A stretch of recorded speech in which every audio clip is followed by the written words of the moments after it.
The statements we're about to show you are from the Holy Quran, and is said to be the official, unchanged, pure word of God, revealed over 1400 years ago.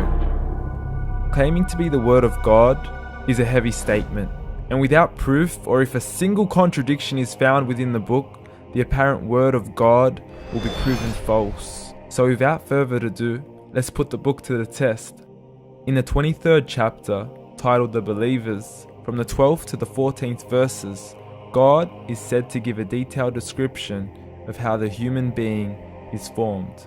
It begins by saying, "We then placed him as a sperm drop in a place of settlement, firmly fixed.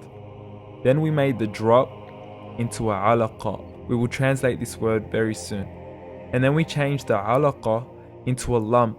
Then we made out of that lump into bones. And then we clothed the bones with flesh. Then we caused him to grow and come into being and attain the definitive human form."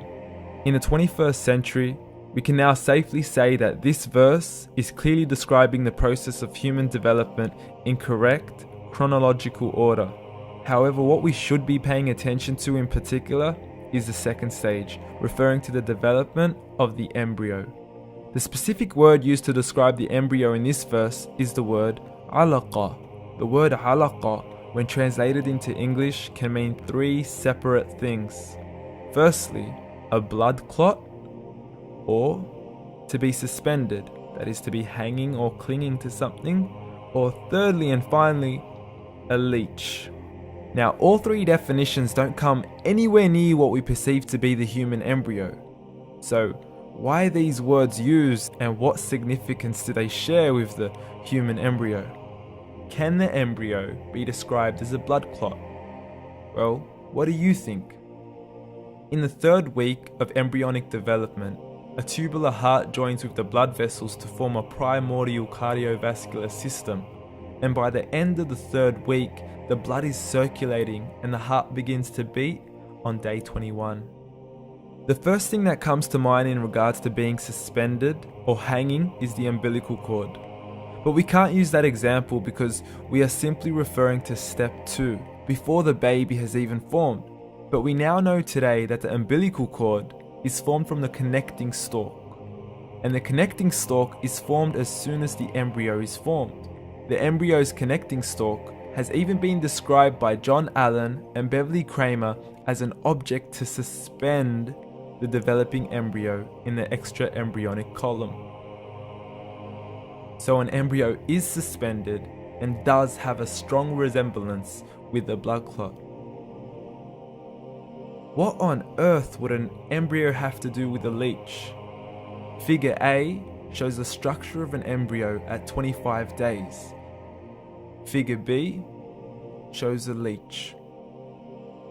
Now please note once again that the embryo in this stage is no greater than the size of a kernel of wheat. This is an X-ray of the embryo at 22 days. This is the internal structure of a leech. It's mind-blowing stuff, but you still haven't seen anything yet. This is the head of the embryo at 22 days. The detail you are seeing right now is absolutely impossible to be seen with the human eye and can only be seen with a microscope. This is the back end of a leech. There's no other words used to describe this other than mind-blowing. The pictures we have shown you are impossible to be seen with the human eye or even to be predicted by the human mind.